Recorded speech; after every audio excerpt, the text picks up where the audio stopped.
ભરૂચના સાંસદ મનસુખ વસાવા અને નર્મદા જિલ્લાના ભાજપના જ મહિલા ધારાસભ્ય ડોક્ટર દર્શના દેશમુખ વચ્ચે શાબ્દિક યુદ્ધથી રાજકીય માહોલ ગરમાયો છે। ત્યારે દર્શના દેશમુખની બદનક્ષીની ચીમકી બાદ સાંસદનો વળતો પ્રહાર કર્યો છે। નર્મદા જિલ્લાના બે ભાજપના આગેવાનો એવા સાંસદ મનસુખ વસાવા અને ધારાસભ્ય દર્શના દેશમુખ વચ્ચે છેલ્લા કેટલાક દિવસોથી ભ્રષ્ટાચારના મુદ્દે આક્ષેપ પ્રતિ આક્ષેપ થઈ રહ્યા છે। સાંસદ મનસુખ વસાવાએ આપ અને ભાજપના આગેવાનો પર કટકીનો આક્ષેપ કર્યો હતો, જે બાદ દર્શના દેશમુખે સાંસદને બદનક્ષીની ચીમકી આપી હતી।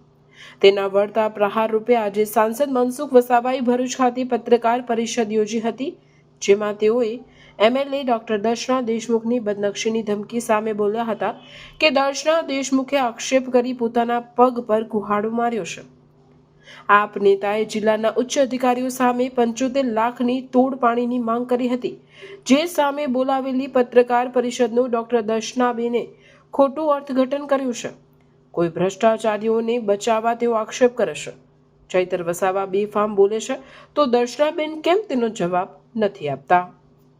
આ 75 લાખની જે વાત છે એ સ્વાભાવિક છે કે અધિકારીઓ પણ એક અધિકારી છે, કર્મચારી છે, એની બી કેટલીક બધી મર્યાદા હોય છે।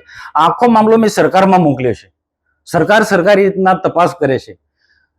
75 લાખ જે આમ આદમી, હું બહુ સ્પષ્ટ કહું છું કે આમ આદમી પાર્ટીના નેતાએ એ માંગ્યા છે અને ત્યાર પછી અધિકારી રજા પર જતો રહ્યો છે, જેને જિલ્લાના વડાને ઉચ્ચ અધિકારીને જે જાણ કરી એ અધિકારી જતો કે એને બહુ ધમકાવવામાં આવે છે।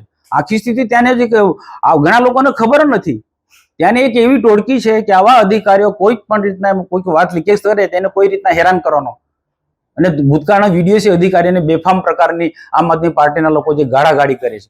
તો આ સ્થિતિ છે, એટલે સ્વાભાવિક છે કે કેટલીક વખતે અમારી મર્યાદા હોય છે। એમને કાલે હું નામ બોલી દઉં કે જિલ્લાના કયા અધિકારીએ મને આ 75 લાખની વાત કરી, એનું પણ મારો ભવિષ્ય વિચારવું પડે ને। કેવડિયા કોલોનીની અંદર ગરડેશ્વર વિસ્તાર છે કે કેવડિયા વિસ્તારની અંદર કેટલાક જે બાંધકામો થયા છે, ચોક્કસ એમને જમીન રાખીને બાંધે, પણ કેટલીક જગ્યાએ એવું છે કે કેટલીક સરકારી જમીનમાં પણ થોડો ભાગ આવી જાય છે, બીજું કોઈ પ્રાઇવેટ જમીન પણ આવી જાય છે। આમાં પણ 5 સ્ટાર જેવી હોટલો બની ગઈ છે। હવે આ જે આખો તપાસનો વિષય ભૂતકાળમાં કોઈને કોઈ ઉપાડ્યો હતો, એ વખતે ઉપાડ્યો હતો, પણ એ જ 1 વર્ષ પહેલા, પણ એ આખા પ્રકરણની અંદર કેટલાક રાજકીય નેતાઓ એ 1.5 કરોડનો તોડ કર્યો, આમાં 1.5 કરોડનો તોડ કર્યો અને આખો મામલો વાઇન્ડ અપ થઈ ગયો। તો આ પ્રકારના જો વિસ્તારની અંદર જે ઘટના ઘટતી હોય તો ત્યાંના ધારાસભ્ય દર્શનાબેનને કેમ ખબર ના પડે?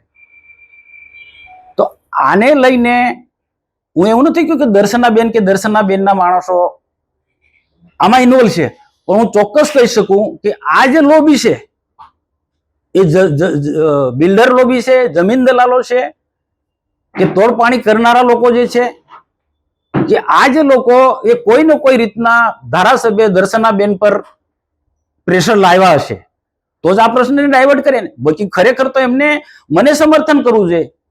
મહત્વનો પ્રશ્ન તો આ તો બધું ગૌણ છે, પણ મહત્વનો પ્રશ્ન એ હતો કે દેશના પ્રધાનમંત્રી નરેન્દ્રભાઈ મોદી સાહેબના 2 કાર્યક્રમોને લઈને જે ધારાસભ્ય ચૈતર વસાવાએ જે આરોપ કર્યો છે, ખોટા ખર્ચા અને મીડિયા સમક્ષ બધી વાતો, એનો જવાબ આપવો જોઈતો હતો દર્શનાબેને। એમના વિસ્તારની અંદર આ બધી ઘટનાઓ ઘટે છે, તો આ કોઈક ને કોઈક પ્રકારે આવા લોકોના દબાણના કારણે બેને આખો પ્રશ્ન ડાયવર્ટ કરવા માંગે છે।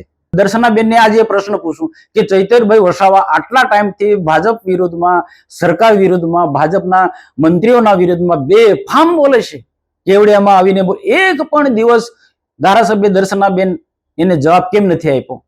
એ પણ મારો પ્રશ્ન છે દર્શનાબેનને।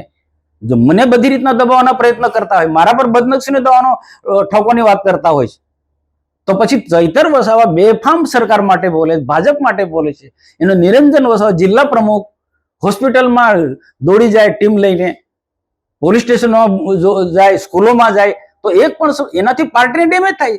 તો આ વખતે દર્શનાબેન કેમ મૌન રહેશે? મારા માટે એટલા બધા ઉછળે છે, એ મને સમજે છે કેમ ઉછળે છે, પણ એ આવી જગ્યાએ કેમ મૌન સેવે છે? સ્પષ્ટ ચીમકી છે બદનક્ષીના દાવાની. જો બદનક્ષીનો દાવો થાય તો તમારું પગલું શું રહેશે સાહેબ? જો મેં એટલી જ વાત કરી ને, કેટલાક અધિકારીઓ અમને જે માહિતી આપે છે, અમારા કરતા એમનું મારે વધારે વિચારું છું.